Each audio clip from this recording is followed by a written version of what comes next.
pretty little bow at the end, but it does have a story, meaning a beginning, a middle, and an end. So my name is Sarah, and I'm just really grateful that I was invited to share my heart and my thoughts with you this morning.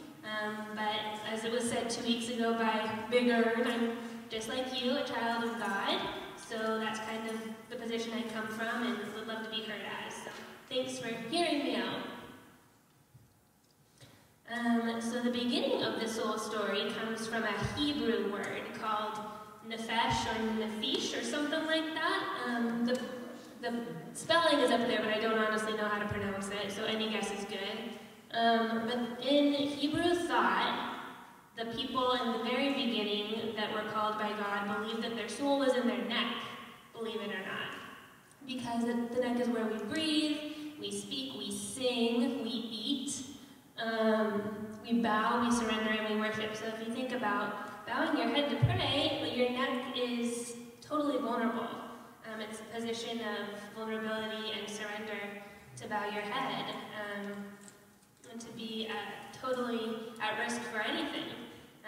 But because we have a God that we trust, let me tell you, the end of the story is good. So, next slide, please. So that was the Hebrew soul. The Greek soul is divided into 3 parts by my favorite little buddy. His name is Plato. He was a Greek philosopher, and he divided the soul into 3 parts: appetite, reason, and spirit. So we all know appetite, especially when Thanksgiving is coming up. We all know that feeling in the pit of our stomachs, feeling hungry. We all know that rage that we get when we're so hungry we're blinded and we just would do anything for one of those cherry pies at the Bolero.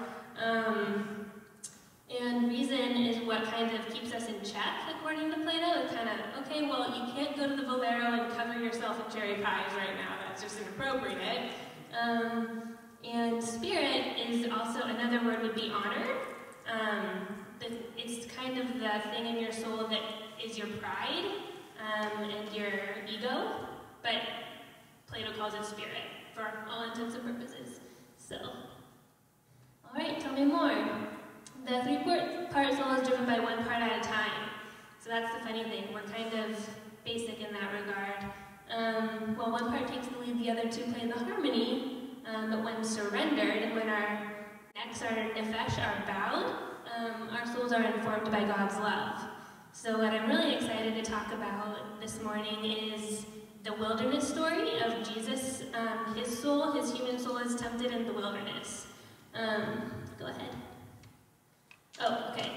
Plato's chariot allegory. This is just another way of describing how 1 part, like the chariot driver, takes the lead. That could be any of the 3 parts, and then the 2 horses are the other 2 parts of the soul. Go ahead.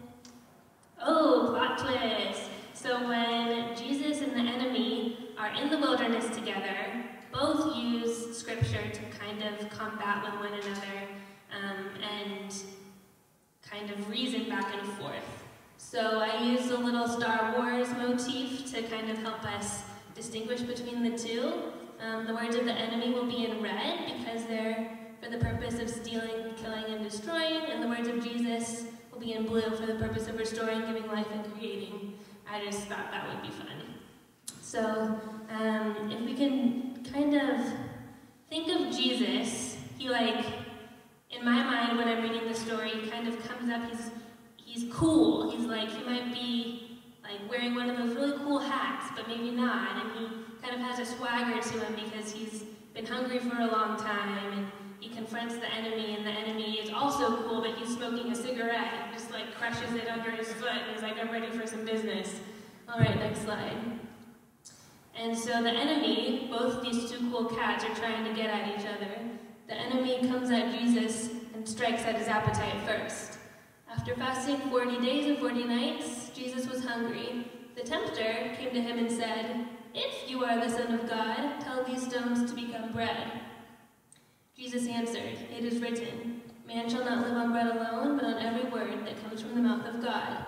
So we have this picture of Jesus who's super hungry. He's been fasting, and the enemy's like, I know it. I'll go for the guttural. I'll go for the appetite and see how this guy who claims to be God responds.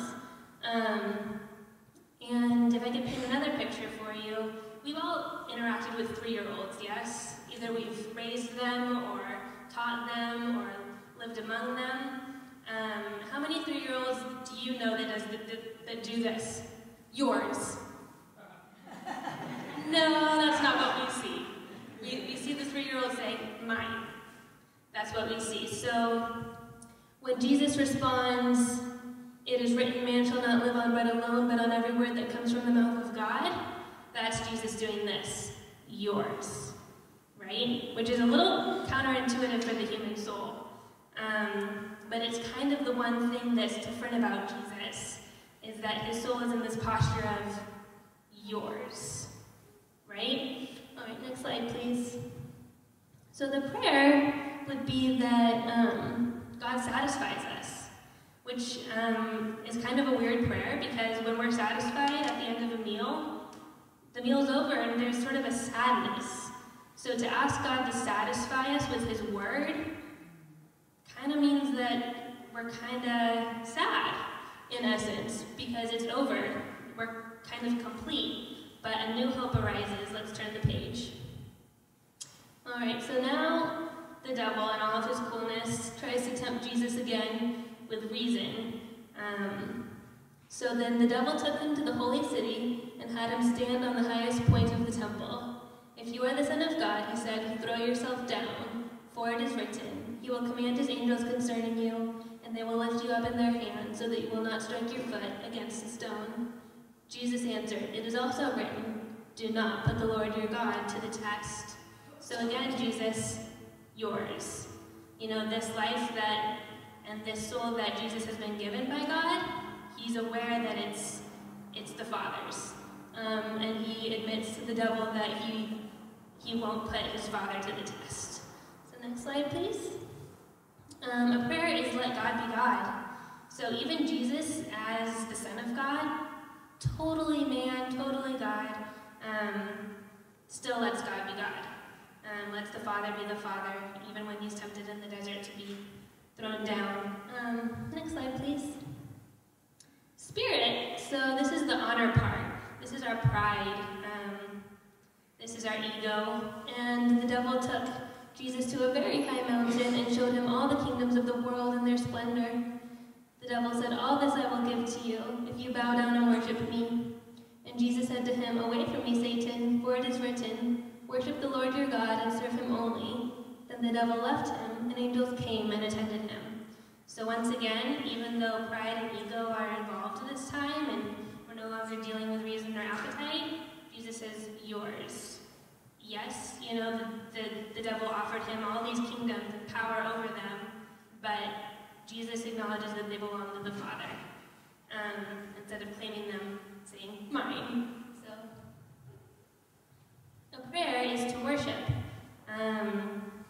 So when we think back to that Hebrew understanding of the soul, that's what Jesus does throughout all of the temptations, and the devil goes for each of those 3 parts, as described by the Greek understanding, the appetite, the reason, and the spirit.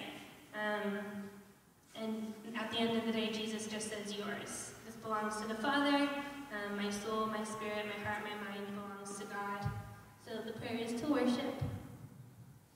And the idea worth discussing is that we are defined by our belovedness. Jesus could have succumbed to any of the temptations and he would still be Jesus, but he gave it to the Father and was released from that temptation. So even though all of us in this room go through temptations daily to succumb to our appetites, like me, I just want to go to the gas station and cover myself in those cherry pies, but don't, because honor and reason get in the way. And then of course our ego and our rationale get in the way of following God too. I think of all those stories of folks who are encouraged to give, and some kind of rationale, like the scarcity mentality, for example, like in that video, gets in the way because, oh, there's not enough, and that would fall into reason, but our God is bigger. So let's go ahead and discuss belovedness and what that looks like.